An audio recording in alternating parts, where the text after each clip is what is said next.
All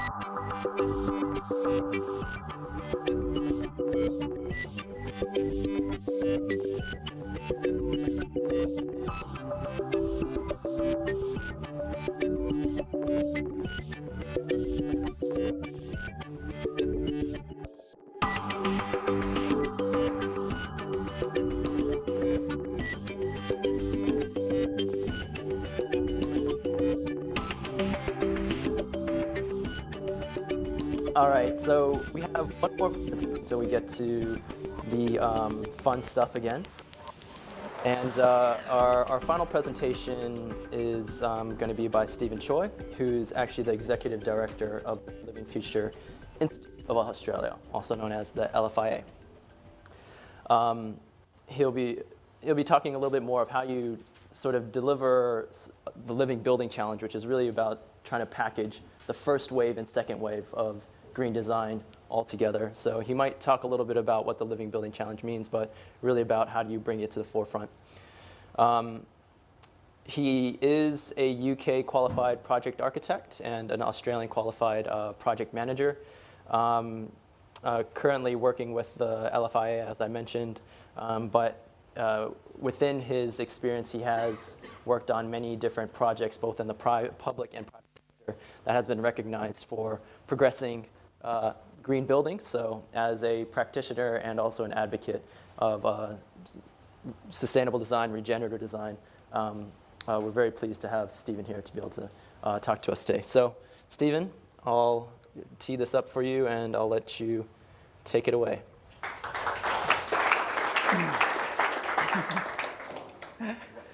If I faint, it's because I'm nervous, but Ken, you take over. Take this opportunity to thank Ken for not just his event. It's like stuff like this is not really one grand gesture. It's just a lot of hard work over a really long period of time, and it's really something that should be acknowledged. You know, the fact that I have a secret plan to always come to Adelaide, and I'm really glad to be here. And I get to talk to you about something that's a bit different, a project that I'm working on with Fraser's Property, who you may know. If you don't know, and if you ever go to Sydney, right near Central Station, there's a big building called Central Park, and it's World Tall Building of the Year, basically. It's an amazing building. And this project that I'm talking about is sort of that building version 2. We looked at something, and we're looking at something called the Living Building Challenge, which I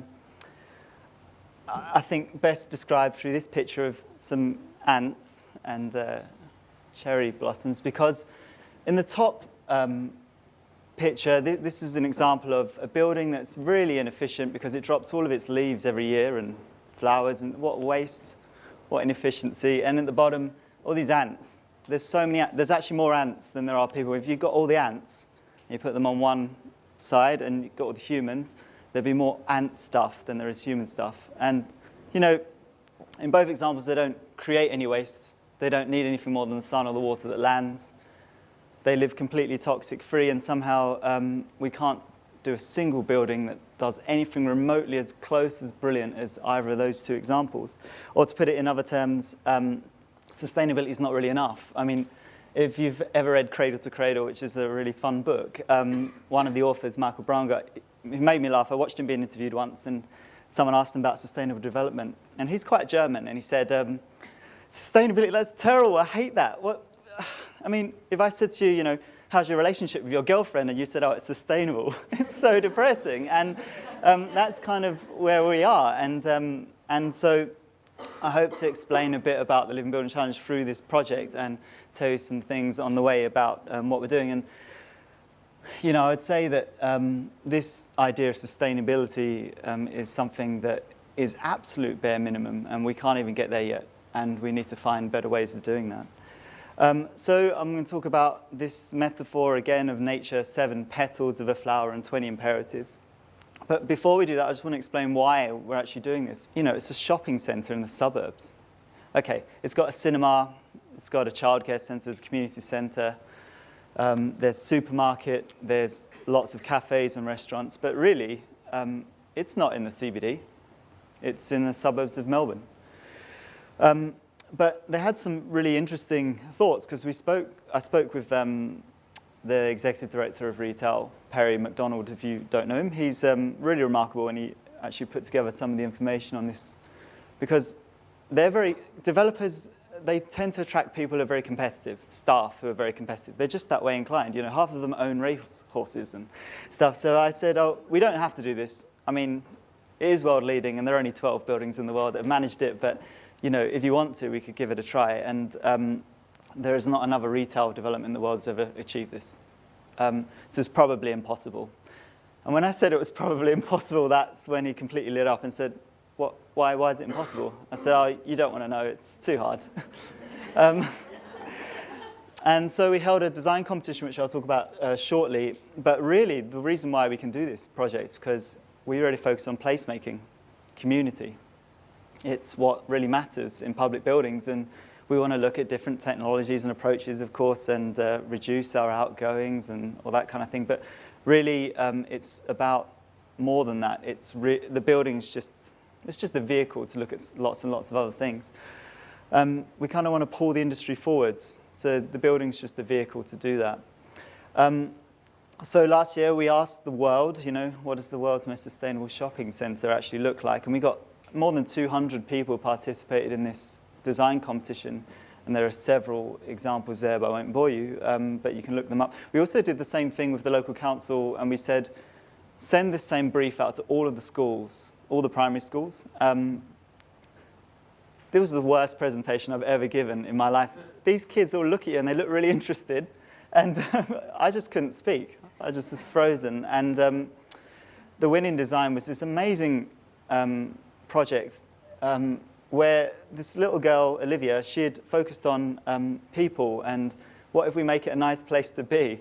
Really, really cute. They came up with some brilliant ideas. And again, they're all on the website if you want to look at some. So back to the project. Brickworks is the name of the site. It used to be an old Brickworks. It's in Burwood, which is in 15 kilometres to the east of Melbourne. The building is starting to look a little bit like this. And we're looking at it through the lens of the Living Building Challenge. We may not get there, but I reckon we will.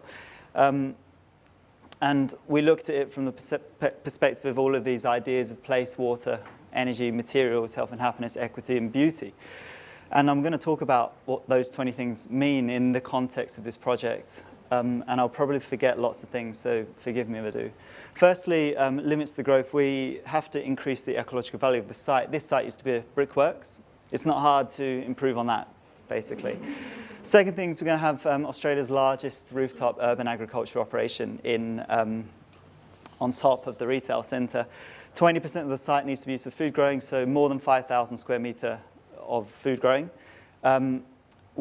I've spoken with many operators. There's no one who really does this at this scale, and certainly not in an actual urban context. And what's really fascinating about this is, you know, we've got so much food and beverage operators, and we've got a supermarket, and the connection between the two seems obvious. However, it's really hard to make money from this. We can charge a peppercorn rent, but what the reality is, unless we have only saffron and truffling pigs, we're going to have to actually 50% of that is going to be about the community as an asset. It's going to be tours and groups and workshops and connection to food. That is actually the majority of the revenue from this operation. The rest, yes, saffron is pretty good. A lot of the smaller herbs, which sell at higher values, but you know, we're not going to be growing potatoes and onions. That's just not the way we're going to do it. But it is an experiment into how this might work. The third one is called Habitat Exchange, Part of Place. That's our site, and we've chosen another site around the world of real high ecological value that we're paying to protect in perpetuity in recognition of this land. So land, like here, was stolen from its original custodians, and we need to acknowledge that that same amount of land should not really be built on somewhere else that has real high value. And if every building done that, then we'd start to really densify in the cities where it can happen. The fourth one, which I think was touched upon just a moment ago, is about human-powered living and all the normal stuff, end-of-trip facilities, electric vehicle charging. Interesting one here is public transport subsidies. We're going to give them out to all the staff. That's actually a difficult thing to do in a building like this. It'll have up to 3 million visits a year. But the staff who work there on a daily basis, we give them access to subsidised public transport. One reason, because it's good for them. Second reason, it costs us about $30,000 per car parking space to bury another car underground. So there's a very direct expense that's avoided. Some of the tenants are really tricky. Some of the lawyers of some of those tenants have said to me, well, what if one of our staff gets assaulted on the way to the bus stop? And I almost assaulted him, but I didn't, because I said, well, what if they get assaulted on the way to their car? You know, what's the difference? Well, that's not written into our contract. It's like, well, write it into your contract then. And that's kind of the number of conversations that we have all the time. Fifth one is net positive water, as in no sewage connection, no mains water connection. We're capturing the rainwater for drinking, we're recycling it, and so on and so on and so on. Really difficult in a building that's really popular. We'll have to do it. The sixth one is we've got to generate more energy than the building consumes. Incredibly difficult on a site like this, and the higher density we go, the more popular it gets, the more difficult it is. Civilized environment is basically saying, can everyone who works there or has a position in that building somewhere for more than 4 hours a day needs to have access to an operable window for fresh air and daylight. This is so difficult for a lot of tenants, supermarket, liquor stores, very difficult. Healthy interior environment really covers on some of the things that previous speakers were talking about in relation to well. Our chair of the board who wrote the Living Building Challenge is one of the co-authors for the well standard. Typical things are on there like good ventilation, but there's also a non-smoking site requirement, and we can't, we do indoor air quality testing on a regular basis. The non-smoking part was quite difficult. The answer was, well, maybe people will walk somewhere and smoke somewhere else, because that's no good for indoor air quality, and not everyone wants to smell the smoke and breathe it in.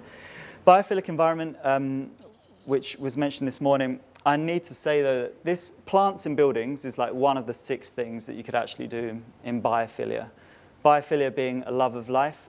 We're talking about the sound of water, or we're talking about, you know, a visual of leaves falling in autumn on a screen. It could be a sight out into the distance that you frame. There are many, many things that this doesn't have to cost much or anything at all, but is the thing that will make the shopping centre so remarkably unusual to shoppers who know nothing about buildings, know nothing about Green Star, know nothing about Living Building Challenge, and that's okay. 10th one is red list. There are 22 chemicals on here. We can't use toxic materials in this building, but what's really valuable about this one is that we're trying to understand what are the chemicals that are in our materials in Australia. We don't know. There are only 2 companies in all of Australia that have actually declared what the ingredients are in their materials. The 11th one is, seeing as we'll have a net positive energy building, we're actually going to measure all of the carbon in the building itself and then offset that. And this idea of nutrition, well, there's something called a declare label. If you don't know what that is, it's like a food label that you have on a product that tells you what's in it. It's the same for building materials. And we're going to try and get the industry to essentially get these labels to tell us what's in their products. And some of the suppliers are saying, it's not that we don't want to, we just don't know. And some saying, which is a concern, but actually that's 50% of the suppliers don't really know what are in their products. We're also going to try and do a lot of this locally. Very difficult when you have national supply chains of large businesses. This is just part of the journey they're taking with us, though. Incredibly difficult thing to do is waste. How do we deal with all the waste from the moment we start designing to the point at the end where we're taking the building apart and all the operation in between? And we're going to just try and do that. Human scale and humane places is also a challenging one for a big building because we have limited car parking on site. We're not going to have a car park. We're going to have an orchard that happens to have cars that park in it. And that's how it needs to feel. 16 seems obvious, which is universal access to nature and place, but it's essentially that we shouldn't be polluting anyone else with, through restricting light, damaging waterways, soil, and so on. As a charitable donation, 0.5% of every dollar we spend on this building we'll give to a charity. That's something the developer's just going to do. We're looking at the social justice of our organisation, so the same food nutrition label but for companies.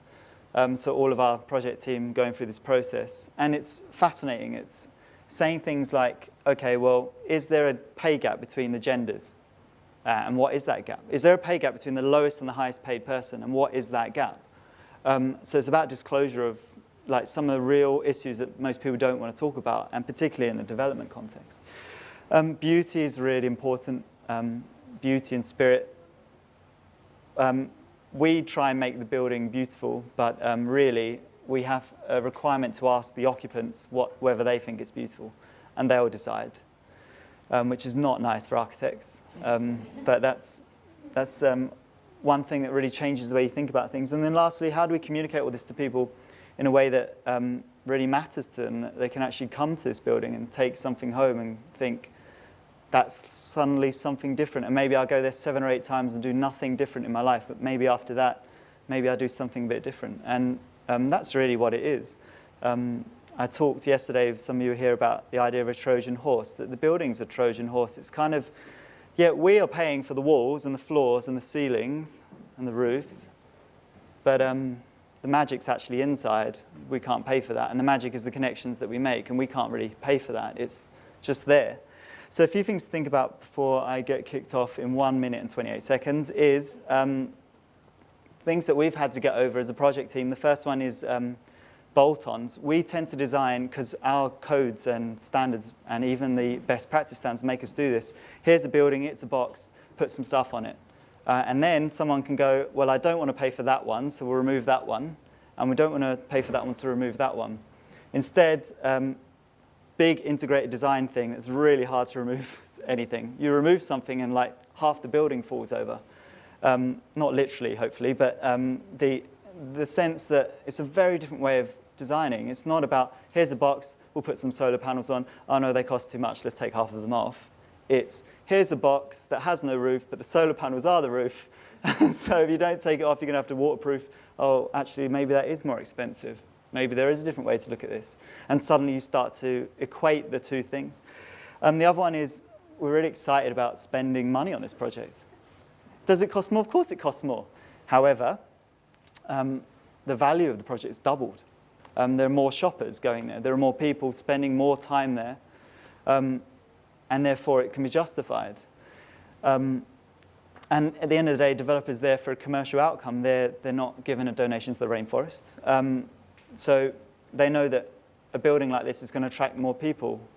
And then there are brand benefits too. Then basic best practice is really important, like give risk to the party that can manage it the best. How do we actually manage what we're needing to do with a centre that trades for like from 6 a.m. to midnight, and we have to get the operations team and the assets managers in right now. We have to get shoppers in right now. We have to get the chefs who will come in, and we said to them, do you think you can cook on a combustion wok without gas, because we're not allowed to use combustion? And some celebrity chefs have said, yeah, we can do that. We can do a demonstration and we can show you how it's done, and we can show everyone else who comes how it's done. And so we can't do it all. Like I'm an architect, someone else is a project manager, cost planner, developer. They've all got very specific fields. We need to get people who do know what they're doing to help us understand those things. Philosophy first and technicality second. Even with the most commercial of enterprises, we always take them through the philosophy, the metaphor of the flower. You think, oh, I do not want to go into this meeting with these executive team from this multinational company and talk to them about petals. But you walk out of the building and they're telling you about their children and the garden and the way that they actually live, and you'll find every single time they're part of it. In fact, they are driving it faster than I am. They will come back and say, why aren't you doing that? And it's really a surprise every time. And then be unafraid to change it. I mentioned last night, if you don't know Roger Bannister, he ran the 4-minute mile in 1954, I think it was. And until that point, it was considered impossible. And of course, it is impossible, but then someone does it, and then it is possible, and then everyone does it after that. And that's really what these projects are about. And lastly, be bold and take responsibility. The number of times people tell me, yeah, but oh, my boss won't let me do that. Or, yes, there are challenges. It's really hard. But there's this really interesting quote by Google. And the thing that stands out to me is, it says right at the end of this quote, incremental improvement is guaranteed to be obsolete over time. And I think they're a pretty good example of that. Sorry to take so long. Thanks, Ken.